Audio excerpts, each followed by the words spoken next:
Do you have a blind spot? Now, I'm not necessarily talking about the big, deep stuff. I'm talking about just the practical. Every time you go out to a social event, something seems to happen that you didn't notice. Mm-hmm. You go back to the bathroom, you look in the mirror, and you're like, how did I miss that? Yeah. I do. Mine is these nostrils right here. These nostrils collect Yeah. clouds in the sky, as we talk They in a hold political on way. to them. They love boogers. Yeah. They absolutely love them. And so every single time I go to the bathroom, I always check. Yeah. And you know what? A disturbingly large percentage of the time, there's something there. Yeah. And so anytime I'm about to go to a social event, I always got to check because I will miss it. I don't feel it. It's not like I feel like there's something in my nose. Yeah. There just is. That's one of mine. What about you? Me, it's my teeth. The way my teeth ended up with braces and everything, there are certain pockets that love to collect things. And a lot of times you don't know because it's like a little piece of pepper, spinach, whatever. And it's there and you have no idea and you're talking and doing everything and Yep, you may be having a good socializing. time. I could be speaking in front of people and go into the bathroom and you smile or something and you're like, what? And you realize, and then your mind starts thinking, how long have I had this? For real. And then you start thinking, to me, the real thing is, who are my real friends? Because a real friend is the one who would come and be like, hey, got something in your teeth. I mean, you're embarrassed, but I'd rather someone do that. Yeah. than Rip the just Band-Aid off leave quick. me hanging. Yeah. Yeah.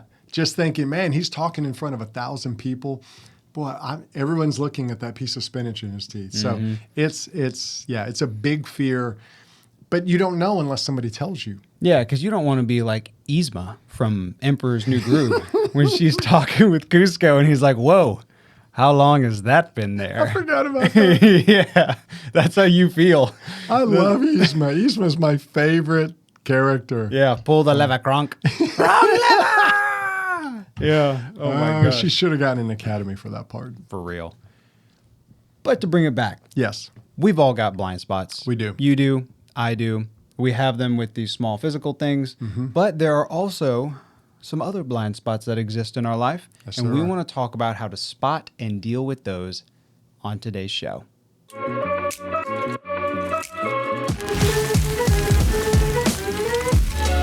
This is the Thriving Man Podcast with David and Reese Maxwell. These weekly shows are designed to help you remove the confusion from your life and make real progress with your growth. No matter where you are or where you're going, we're here to help you live a life you can be proud of. So welcome to the Thriving Man Podcast. Welcome to the Thriving Man Podcast. I'm Reese, And I'm David. and our goal is to help you break out of survivor mode and start living a life you can be proud of. So blind spots, they catch us all by surprise. And there's Yes. one particular area of blind spots that I think captures pretty much all men. Yeah, It gets does. all of us, everybody. I am included. And it is the blind spot of extremism. Yep. Yeah. We guys love to go to extremes in different areas. Yeah. Well, it's like, some guys get into grilling. And some guys get into grilling. Oh, yeah. Like I've seen guys who build, like they'll spot weld their own giant grill that's like as big as a house. I mean, they're just monster. Yeah. I saw one guy who liked to fry stuff and built literally a giant, probably 10 feet long, couple feet wide fryer. Is he opening a restaurant? Almost, because he had chicken wings all on it, probably hundreds of chicken wings, and they could all lower at the same time into the fryer and come out. I mean, it was beautiful. Yeah. And as a man, respect. But that's pretty extreme. Oh, yeah. You dropped thousands of dollars to Yep. be able to put chicken wings in at the same time.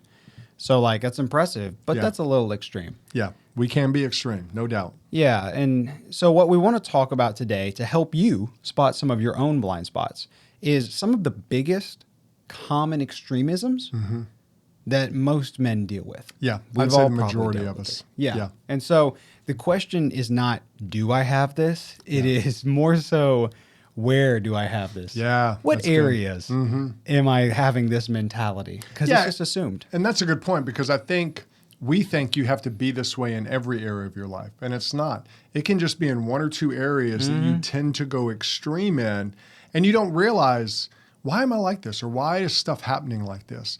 Well, a lot of times it's because we're kind of getting extreme into maybe just this one area of our life. No, you're right. You're right. And that area is different for each of us. Yeah. So let's start with number one.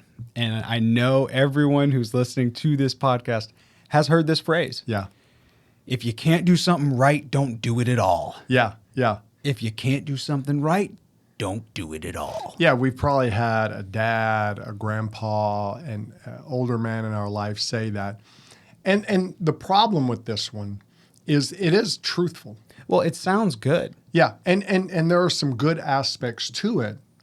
But the danger is a lot of times as men, we'll hear that and think, well, I can't do this perfectly. And that's the whole thing, because they say if you can't do something right, don't do it at all. Okay.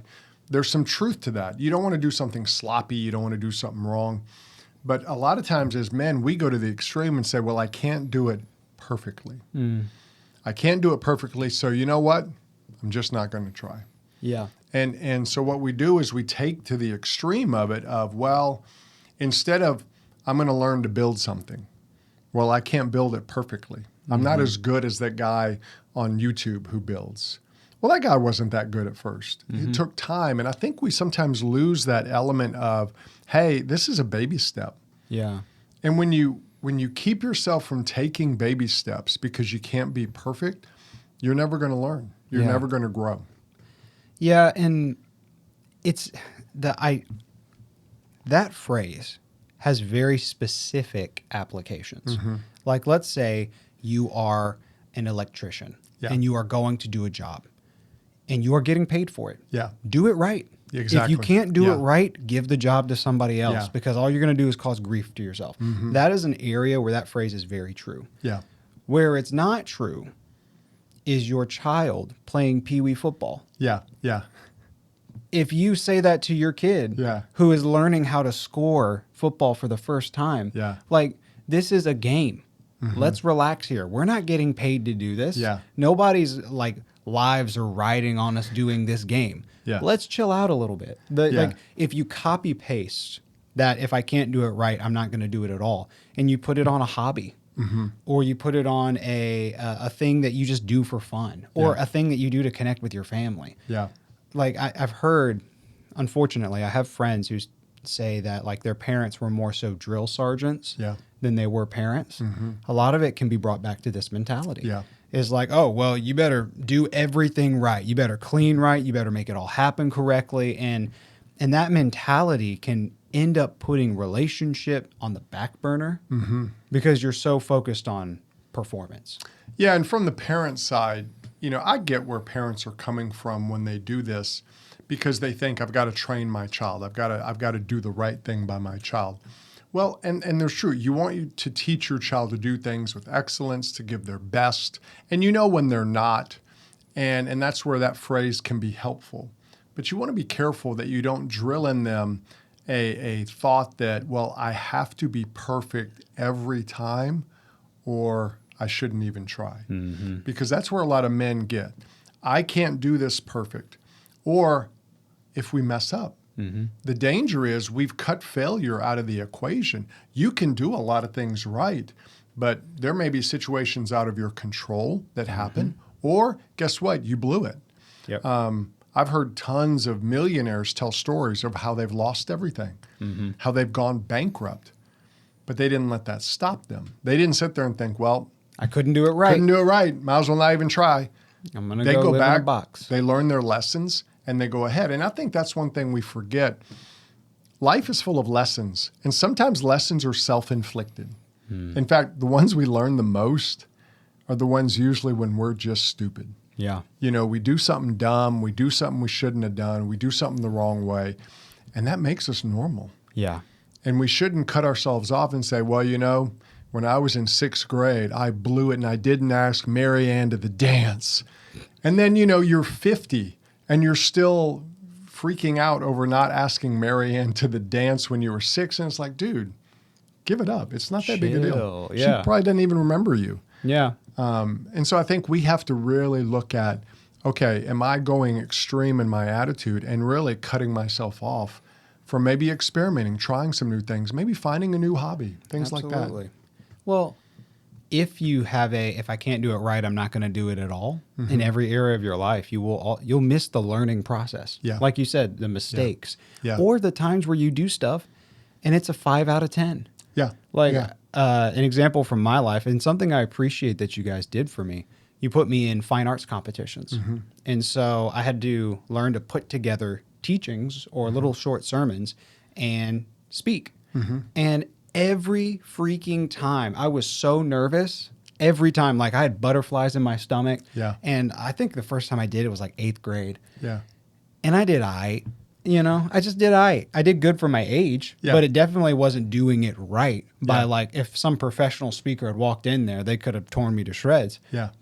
But that was the first time I did it. And then I did it the next year. Yeah. And then I did it the next year. And then I did it the next year. And by the time I went to college, they were like, "Oh, you're a good communicator."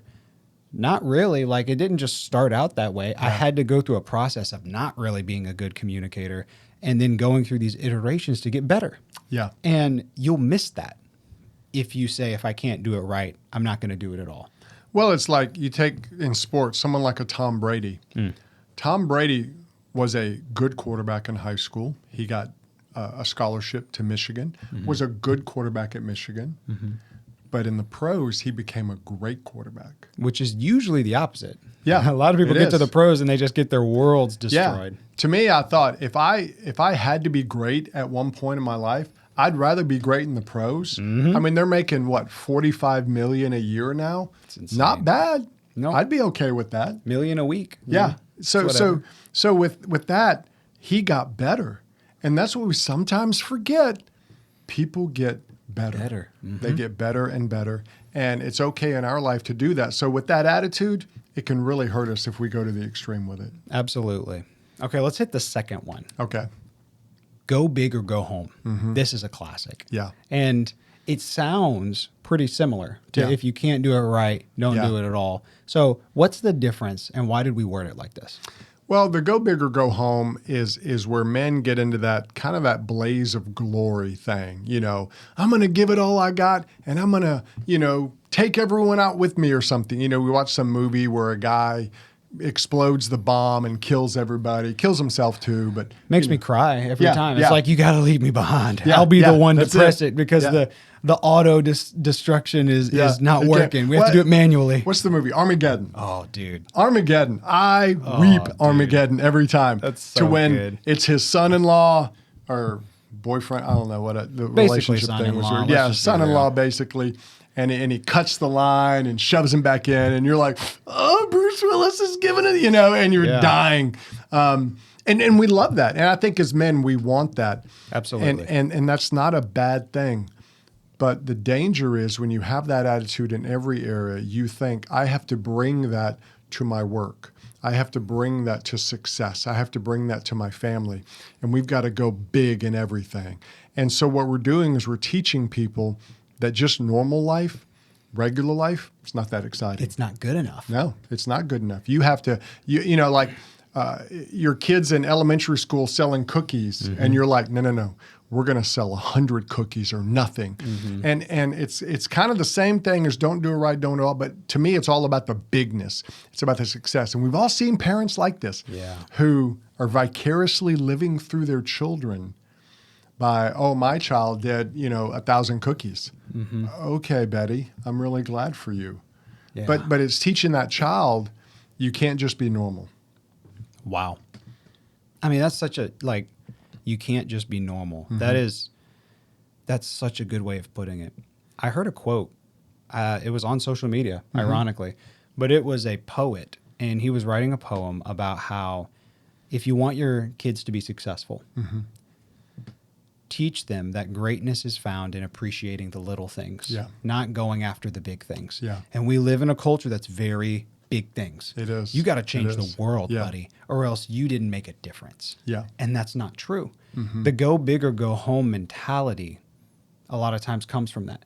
We does. see these guys on TikTok Yeah. who are like, I wake up at 4:30 a.m. every morning and then I go get in a cold plunge for 30 minutes. Then I go on a 10-mile run and lift for 2.5 hours.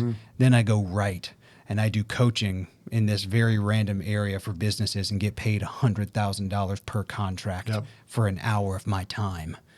That's what success is, you know? And you're just like, that is so extreme. Yeah. And like, you probably don't have a family. And like it's very much, we go all after that accomplishment mentality. Yeah, we do. And that can be a dangerous game to play. Well, and you look at a lot of people who are very successful. They're millionaires, billionaires, whatever. A lot of them have sacrificed their family, That's a good point. their personal life. They've sacrificed their friendships. And I'm not saying everybody has. You can do it the right way, but a lot of people do it the wrong way. I heard a guy one time talking about what it takes to make it in the industry, you know, singing, dancing, whatever. And it's basically you have to give up your life. You have to practice 12 hours a day. You have to do this. You have to do that. And I thought, is it really worth it? You know, we look at someone, oh, but, you know, so-and-so made it. Okay, well, let's say you make it. And let's say you're super famous. If you're lonely before and you sacrifice everybody, you may make it, but you'll still be lonely afterwards. Because who you're going to trust? You know, the millionaires, the people who are super famous, a lot of times they're around people who they can't trust. Yeah. So And, it's a tough life. well, I heard in the book Essentialism, they talked about life has trade-offs. And you just have to acknowledge that reality Yeah. and choose the right kind of trade-offs. Yeah. And the go big or go home mentality says, I can do it all big. Yeah. Yeah. But the truth is, if you do it big in your career and you stay late nights at the office every day, Yeah. you know what's getting traded? Your time at home, your time with people, yeah. your time in community. That's just the reality. Yeah. Or if you really lean into your family, you're going to be spending less time at the office, less late nights than your other, coworkers. It's a trade-off. Yeah. And it the is. go big or go home mentality, when you fall into that, you almost miss that reality. Yeah, you miss you do. that fact. Well, you get tunnel vision. And I think as men, we're That's a very good good way of about putting getting it. tunnel vision, and everything is about success. Everything is about this. And there are times in life when tunnel vision is great. We need that. But there are also times we need to recognize there's more outside what I'm looking at. You know, and a lot of times, unfortunately, men don't see that until they've lost it. And that's the danger of the go big or go home. Yeah. So the third form of extremism, similar vein, but still different. This idea that you have to give everything you've got. Yeah. It applies to some things. Yeah. That list is very small. You know, like you can only give everything you've got to like one thing, Yeah. really. I mean, like Jesus said it, you can't serve two masters. He's like, you can't serve God and money. So Yeah. you're either going to go after one or you're going to go after the One other. or the other. Yeah. So carrying the you have to give everything you've got to every area of your life, one is exhausting. Like, Yeah, that is it is. very Yeah. exhausting because you can only give 100% to one thing, really. But it also causes that tunnel vision. Yeah. Well, and what happens is guys don't realize when you're giving everything you got, you think this is what it takes to be successful. But what you don't realize is what you're sacrificing to be successful, what you're laying on the altar of success. It could be relationships. You say, well, I'm single. Your friendships. There's a lot of lonely men out there today who are very successful, but they're very lonely. Like we just talked about, the millionaire who has millions, but he's still alone. A lot of people, they have this, I'm giving it everything I got. And those are the people, a lot of times we see on social media, like you talked about earlier, they're the grind. You've got to do the grind. You got to wake up every day and do this and do that. And there is truth to that. Self-discipline, hard work, those are good things. But it doesn't mean you have to lose everything to get that one thing. It's extremism. It is. It's a complete stream. And a lot of guys who brag about the grind are kind of insecure in their own life. So it's their way of kind of showing off. Yeah. Let me tell you how hard I'm working. Yeah. Let me look at what's your to-do list? Yeah. Let me tell you my to-do list. Let me tell you everything I got done today. Well, it's like, have you ever tried to tell someone a story and then they have to outstory you. Oh my gosh. You know, like I went on a vacation recently. It was great. Oh, well, I went to the moon recently, you know, and you're just Yeah. like, what? What are you talking Nobody about? does that. What are you talking about? Yeah. But you have those friends, they always have to outdo you, or they always have to tell something better. And you're just like, okay, whatever. There are a lot of people who live that way, where they're giving everything they got, but they want everyone to know it. They want you to see it. And that's really their insecurity speaking. They're just insecure about what all they're doing, because a lot of times I think in the back of their mind, they know my life really isn't that great. But if I tell you it's great, maybe I'll believe it eventually. Dang. Yeah. So those are the big 3 forms of extremisms that we wanted to discuss. Yeah. But let's offer an alternative. Let's offer an alternative. That's good. The assumption for extremism is I have to do big things. I have to do big things to be successful.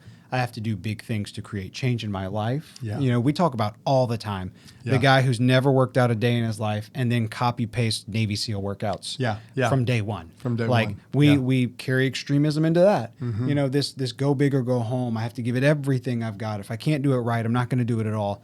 These things can end up being a barrier for us. Yeah. Because, and you mentioned this earlier, it stops you from taking the first step. Yeah, it does. Because, well, if I can't take all 1,000 steps right now, yeah. then I might as well not even go on the journey. Yeah. You know, you don't want to take that first step. And that's why we talk about life being a journey. Yeah. You have to set that aside to really live, because life happens one day at a time. Yeah, it So does. the question is, with that truth, how do we live a successful life, or make our way towards a successful life in a way where we don't self-sabotage with extremism? Yeah, I think what we have to do as men is understand that the truth of success is really found in those little daily decisions. If you make the little daily decisions, the big decisions often will take care of themselves. You know, just like if you make the little daily decisions to budget and save and, you know, do those things, you will build wealth. Wealth doesn't just happen. You know, you say, well, people win the lottery. Okay, a very small number won the lottery. But what we want to do is look at what can we do to incrementally build that wealth. That way, when you get it, you can actually handle it. You know, momentum, a lot of people think momentum is something that just happens. Momentum is something that often starts small and builds big. Like an avalanche, a lot of times starts with just a little bit of snow moving, and then some more snow moves, and then all of a sudden everything starts moving. Yeah. And that can happen in our life. You start doing the regular things. Like, let's say you want to get in shape, and you set the goal, you know, I'm just going to reach my 10,000 steps a day. Yep. That's about 5 miles of walking, if I remember correctly. That's a lot of walking. But if you just say, I'm going to do that, then you start thinking throughout the day, what can I do to get a few more steps? I'll take the stairs. I'll park it out in the parking lot. I'll walk around my neighborhood after supper. If you just do that, you'll be amazed at the momentum you build by just doing that one little thing.